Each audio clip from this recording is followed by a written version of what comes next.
So welcome everyone online, whoever happens to be watching. And my son started this Facebook Live thing with his GoPro, so hopefully that works. My name is Adam, and we're going to be covering, this class is designed to help you prepare for the ham radio test. There's 3 levels of licenses. There's the technician, the general, and the extra. We'll be using this book, and I'll be posting information and links and stuff on the Facebook group, which is facebook.com/groups/Saratoga Springs Ham Radio. I live in Saratoga Springs, Utah, and so people near and wide may be joining. So I'm just going to treat it as if it were a live, broadcast. But we also have a few friends here and neighbors that are also joining us. So I'm going to be posting this on the group. I haven't yet posted it, but it's just the syllabus for the class.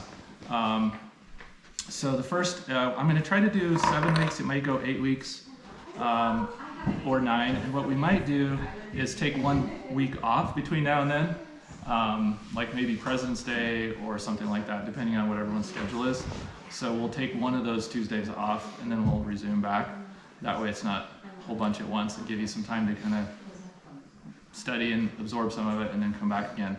So my thought is that we will do an hour class each time and keep it in 60 minutes. And if you want to stay after, we can have discussions or talks or any more. That's, if you want to stay longer, you can, but I'm going to try to keep it in 60 minutes. And so the syllabus here kind of covers week 1 through 7. And then week 8, we can do a review with question pool and answers. I have taught this class 3 or 4 times before, but it's been about 15 years, and every 4 years they update the test questions, and they actually have made it easier over the years. So there's technician, general, and extra. Okay, that's level 1, 2, and 3. I have the level 1 license, and that gives you access to what are called VHF and UHF frequencies. For the HF, the high frequencies, where you can go further and talk longer distances, requires the general license. And back when I took it, it was 35 questions, or maybe it was 50. I think it was 50 questions. The technician is 35. It was 50 questions plus a Morse code test. And I always thought, one day I'd like to learn Morse code for emergencies, but I never did. And that gave me the motivation to do it. I learned it, and you had to have a speed requirement, words per minute. And it was 5 words per minute. And I got about 3 words per minute. So I failed the Morse code part, but I passed the written, but they didn't give me my general. And so I just never went back and did it. Well, as the hobby has kind of waned in interest, they have tried to make it easier to get in order to keep a number of people in, and so they got rid of the Morse code requirement a few years ago. So you no longer have to do it. I could probably go back and take it, but I haven't done it. But I have taught this when I lived in Denver, Colorado, in the Aurora Stick. I taught it 2 or 3 times, did a couple sessions over a year or 2. And I had adults, old and young, about 20, 30 people. I had a 12-year-old pass it. As young as 6, they say, can pass it. So the nice thing about this book is they have the test questions and answers in the back. The FCC publishes all of the test questions and the answers. So there's a test bank of about 200 questions or so, and they randomly pull 35 from those 200, and they just randomly give you that. It's multiple choice, or multiple guess, as you might say. So if you recognize the concept and you're familiar with it, you have a pretty good idea of what the test is. There's groups of subject matter areas. There's 5 or 6 different groups of test questions. And so they'll ask you a couple questions from each of those subject matter areas to total 35 questions. So this tells you the subject elements. They're called sub-elements on chapter 10, and then they go into the questions. So this is just one sample test. There are 2 or 3 websites that I'll refer you to that do free practice tests. So you can just take the practice tests that are the same as the real thing. The only difference is it's not graded. You can just try it again and again until you get it right, and okay, I'm doing pretty good. I'm ready to go take the real thing. So this syllabus has week 1 through 7. There's some helpful pages I've highlighted from each of the chapters. The prior versions of this book used to have like 6 chapters, and now it's 9. It's just smaller chapters broken up. So I put some key ones on here on page 1 and 2. At the bottom of page 2 here is a test element breakdown, so it tells you the categories. There's 10 subject category areas. FCC rules, procedures, radio wave propagation, amateur radio practices, electrical principles, electronic and electrical components, practical circuits, signals and emissions, antenna and feeds, and then safety. So those are the 10 areas. And on the last page, I have a list of helpful links. So I'll go through a couple of these with you, and then we'll get started on chapter 1. The first one is QRZ.com. They also have free test questions and answers.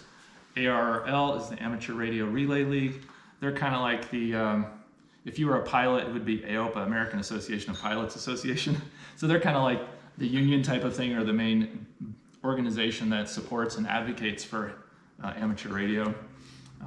They also, kind of like a, what would you call it? Kind of like the NRA for firearms. It's like the ARRL for radio, right?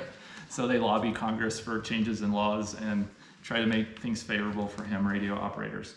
Ham Radio Outlet, HRO, they are an online store. They had a physical store in Denver, so I used to get a lot of my things from there.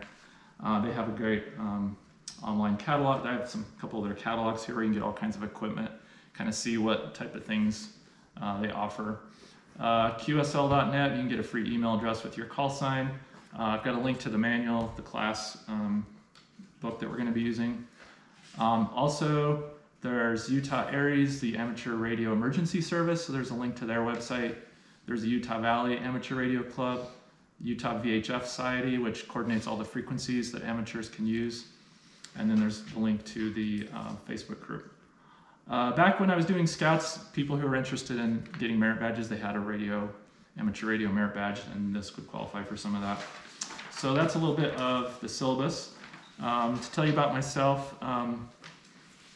let's see, for those of you who might be tuning in, don't know me, or just like have a friend of a friend who referred you to this, I'll give you a little intro on myself. I already told you I live in Saratoga Springs, Utah. I got a bachelor's in computer science and a master's in computer science, and I've just kind of loved technology over the years. I've always wanted to do it, and I never did. And so I finally did it about 15 years ago. One of the test questions is, once you get your license, how long is it good for? The answer is 10 years, okay? And all you have to do is just submit a fee. It's like $25 for the next 10 years or something. So I got mine about 20 years ago now. Maybe it was, 10 years ago, 15 years ago. It's been a while. So I got it way back when, and I've enjoyed it. There's a lot of things you can do with ham radio, which I'll talk about in a minute. What we're going to try to do is go through the chapters, and at the end I'll pause the recording, and then we can ask questions and have a little in-person conversation of any questions or things you might have. I'm designing it to be sort of follow along with the book, and so I'll go through some of the pages and give you some of my insights and perspectives, and we'll cover the material. So the first one, chapter 1, and the book is organized, instead of page numbers, it's like a section and then a dash and a page number. So like 1-1 is chapter 1, section 1. 2-1 is chapter 2, is page 1.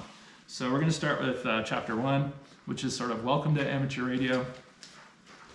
What is it, and why it's useful, and the beginnings of it. On 1-2, it talks about the idea of ham and how that came about. This is kind of funny. It says, how did amateur radio become ham? The real answer is unknown. Even before radio, telegraphers referred to a poor operator as a ham. So when you think about like the old days of Morse code and teletype, and like 1800s or 1900s, when they first set up telegraphs. Perhaps this was derived from a poor operator being ham-fisted on the telegraph key. An operator's fist referred to his or her distinctive style over the wires. With all radio stations sharing the same radio spectrum in the early days, commercial and military operators would sometimes refer to amateurs as hams when there was interference. Regardless, amateurs adopted the term, and it's a badge of honor, and proudly refer to each other as hams to this day. So that's kind of interesting. And believe it or not, in the upper left corner, I want to explain some of the jargon that you may hear on the air as you get on and you start listening. One of the jargon that they use is an Elmer, and an Elmer is a term for a mentor or someone who can teach you ham radio. So there's a little article talking about the March 1971 issue of one of their magazines called QST. And this guy named Rod got a mentor named Elmer, and he was so helpful. and they were talking, and he's like, everyone should have their own Elmer to help them. And so now they say, I will Elmer you, or I will mentor you. So it just means helping. So they have their own lingo. You won't have to learn too much of the lingo, but it is helpful once you get to communicate to understand what people are talking about. And believe it or not, CW, or carrier wave, that's a test question, is known as Morse code, is still used today.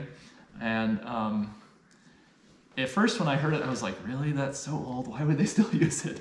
But as I've listened to radio, sometimes you hear, like you have the typical